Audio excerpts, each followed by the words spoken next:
बड़ी खबर सामने आई है वक्फ बोर्ड के विरोध में उतरा विपक्ष। अब खुद कुछ मुस्लिम रिलीजियस लीडर्स ने विपक्ष को आईना दिखाने का काम किया। सबसे पहले सुनाते हैं कि वक्फ बिल के समर्थन में कितने मौलाना सामने आए हैं केंद्र सरकार के। दर्शकों, इसमें भ्रमित करने वाला काम किया जा रहा है, जहां पर वक्फ की अकुत संपत्तियों पर केंद्र सरकार लगाम लगा रही है, मुस्लिम महिलाओं को अधिकार दिलाना चाहती है, आम मुसलमान जो इससे वंचित थे उसको अधिकार दिलाना चाह रही है। इसके साथ खुद मौलाना कह रहे हैं कि वक्फ में असीमित संपत्तियां केवल बड़े लोगों के पास, प्रभावशाली लोगों के पास थी, और अब इससे केंद्र सरकार एक अच्छा बिल लेने जा रही है जहां इसके प्रस्तावों को चेंज किया जा रहा है। दर्शकों, केंद्र चाहती तो इसको दोनों सदनों से पास करा देती। लोकसभा में इसको लेकर हंगामा हुआ जब यह बिल पेश हुआ, तो उसके बाद इसको जेपीसी के लिए जांच के लिए भेज दिया गया है। कमेटी बन चुकी है और बता दें आपको, किरेन रिजिजू ने यहां पर 10 पॉइंट्स में समझाया था कि आखिर वक्फ का क्यों स्वागत करना चाहिए। उन्होंने कहा था कि बददुआ मत दीजिए और इसमें न्याय मिलेगा, और यही वजह है कि वक्फ को लेकर सभी को समर्थन देना चाहिए और शुक्र मनाइए कि हम इस बिल को लेकर आ रहे हैं। सबसे पहले आपको सुनाते हैं कितने मुस्लिम मौलानाओं ने इसका समर्थन किया है, और बता दें आपको कितने यहां मुस्लिम धर्म को मानने वाले लीडर्स ने इसका स्वागत किया है। सबसे पहले सुनिए ऑल इंडिया मुस्लिम जमात के नेशनल प्रेसिडेंट शहाबुद्दीन रजवी क्या कह रहे हैं। देखिए, वक्फ एक खालिस इस्लामी नुक्ते नज़र से देखा जाना चाहिए, और ज़मीन और जायदाद के ताल्लुक़ से वो खालिस एक मजहबी मसला है। ये मुसव्वदा वक्फ का बहुत ज़माने से चला आ रहा है। वक्फ बोर्ड उसकी बुनियादों पर कायम किए गए ताकि ज़मीनें जो बुज़ुर्गों ने वक्फ की थी उसका रख रखाव अच्छे तरीके से हो। और 1995-2013 में सच्चर कमेटी की बुनियादों पर वक्फ में अमेंडमेंट हुए, संशोधन हुए, और अब नई परिस्थितियों में नए ज़माने हैं, नए तकाज़े हैं और वक्फ संपत्तियाँ बढ़ी हैं। पहले जब 1947 में मुल्क आज़ाद हुआ तो आज़ादी के बाद 48 में वक्फ की कुल संपत्ति 4 लाख थी, और आज की तारीख में वक्फ की संपत्ति 9.5 लाख है। कई गुना जो है वो बढ़ोतरी वक्फ में हुई। संशोधन किया जाना चाहिए और ज़रूरी है, मगर चूंकि इसमें वक्फ बोर्ड, चेयरमैन, सदस्य और अधिकारी ये लोग सब लोग मिल करके भू माफियाओं से सांठगांठ करके ज़मीनों को खरीदो फरोख्त कर रहे थे और खुर्द बुर्द कर रहे थे ज़मीन। जो हमारे बाप दादाओं ने जो वक्फ को, ज़मीनों को वक्फ किया, उनका मकसद ये था कि मस्जिद और मदरसे कायम किए जाएंगे, उनके जो मुअज्जिन होंगे, इमाम होंगे, उनको तनख्वाहें दी जाएंगी, बेवा, यतीम, गरीब, मिस्कीन और तलाकशुदा औरतों की किफ़ालत होगी, स्कूल, मदरसे, कॉलेज वगैरह खोले जाएंगे। तो वक्फ बोर्ड जो है वो इन तमाम चीज़ों से भटक गया और ये बुनियादी काम न करके पैसे की कमाई में लग गया। तो जहाँ तक पार्लियामेंट में सेंट्रल गवर्नमेंट संशोधन करना चाहती है बिल ला करके, तो उसका मैं समर्थन करता हूं, मगर इस बात की मैं मुखालफत करता हूं कि उसमें गैर मुस्लिम मेंबर रखे जाएंगे और जिला अधिकारी को नियुक्त किया जाएगा, फाइनल अथॉरिटी जिला अधिकारी होगी। तो फिर जो खुर्दबुर्द संपत्तियां होती हैं वो और कहीं ज्यादा होने लगेंगी, और ये खालिस शरई मामला है, इसलिए गैर मुस्लिम का नियुक्त करना ये नाजायज है, सरासर शरीयत की रोशनी में कानूनी एतबार से भी गलत होगा और डीएम को अथॉरिटी देना भी गलत होगा। तो फिर जो मकसद है हुकूमत का वो मकसद फौत हो जाएगा, और मुसलमानों की नई नस्ल की तामीर और तरक्की, विकास और डेवलपमेंट के लिए जो गवर्नमेंट काम करना चाहती है वो काम नहीं हो पाएगा। फिर वही शिकायतें जो पहले थी वही शिकायतें बाद में खड़ी रहेंगी। इसलिए मैं इस पॉइंट का विरोध करता हूं, इस पॉइंट को उसमें से शिक से निकाल दिया जाना चाहिए। इसके अलावा और भी जो चीजें सुधार की हैं उनका शामिल किया जाना जरूरी है। आपने सुना, शहाबुद्दीन रजवी साफ कह रहे हैं कि वक्फ को लेकर यहां पर अधिकारों से जो वंचित रखा जाता था, कुछ लोग भू माफियाओं से मिलकर इसके वक्फ के असीमित संपत्तियों का नाजायज फायदा उठाते थे, इससे इस पे लगाम लगेगा। और बता दें आपको, ये कई सालों से चली आ रही है, कांग्रेस पार्टी की वजह से इसको असीमित शक्तियां मिली है। और बता दें आपको, यहां केवल शहाबुद्दीन रजवी नहीं, यहां बड़े बड़े मौलानाओं ने भी इसका समर्थन किया है कि वक्फ कानून लाकर केंद्र सरकार ठीक कर रही है, लेकिन इसी बीच टीएमसी लीडर शत्रुघ्न सिन्हा जो एक बड़े अभिनेता के तौर पर काम कर चुके हैं, उनकी बयान सुनिए। उन्होंने कहा कि they don't have any Muslim leader in parliament, मतलब वो बीजेपी पर तंज कस रहे हैं और ये वक्फ के इसी वजह से ये खिलाफ हैं। आप सुनिए शत्रुघ्न सिन्हा क्या कह रहे हैं। नहीं, हो गया ये जो वक्फ अमेंडमेंट बिल का जो जिक्र हो आपने किया, वो सरकार ने शायद इस मामले में कुछ हद तक समझदारी का परिचय किया।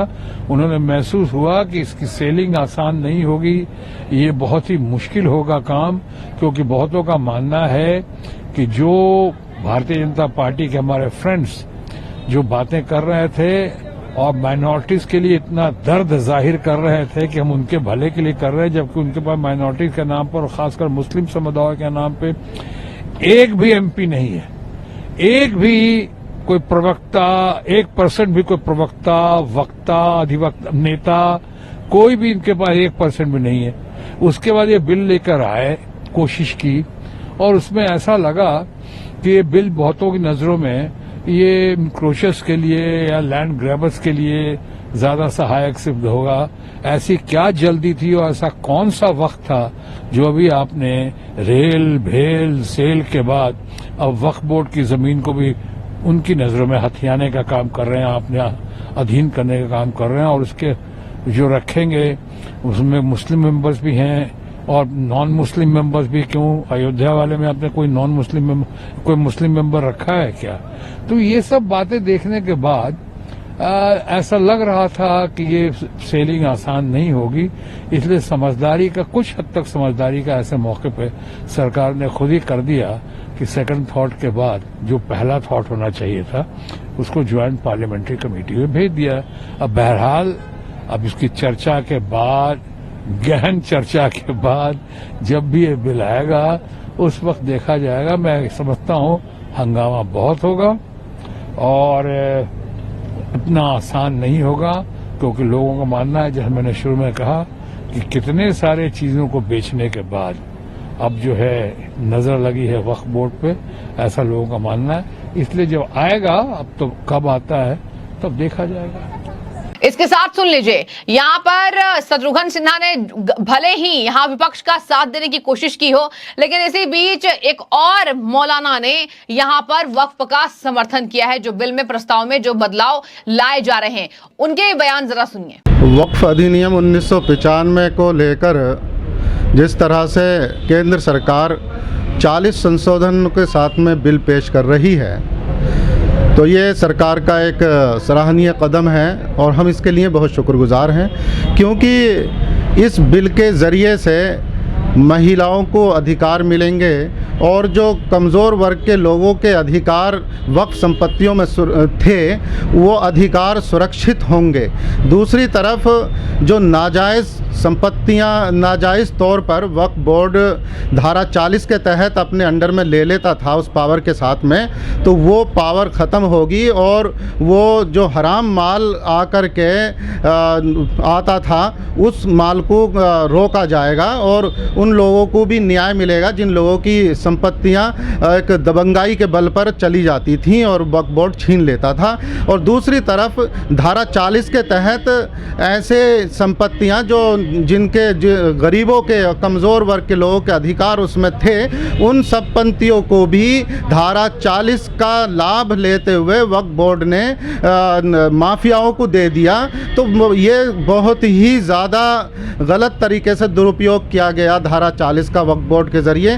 तो हम ये चाहते हैं कि जो लोग इसमें इस बिल का विरोध कर रहे हैं वो विरोध ना करें और उन लोगों के तार कहीं ना कहीं वक्फ बोर्ड की संपत्तियों से जुड़े हुए हैं। तो विपक्ष से भी हम यही कहना चाहते हैं कि विपक्ष इसमें इसकी बिल की गहराई तक पहुँचे और इसे समझे और इसकी जनहित में कितनी पावर बनेगी और कमज़ोर वर्ग को और महिलाओं को कितना फ़ायदा मिलेगा और लोगों को कितना इंसाफ मिलेगा, उस बात को दृष्टिगत रखते हुए इसमें सपोर्ट करे। विपक्ष अपनी राजनीति ना करे और जो अन्य लोग भी इसमें राजनीतिक तौर पर और अपने फ़ायदे के लिए वो विरोध कर रहे हैं वो इसका विरोध ना करें बल्कि इसमें सपोर्ट करें।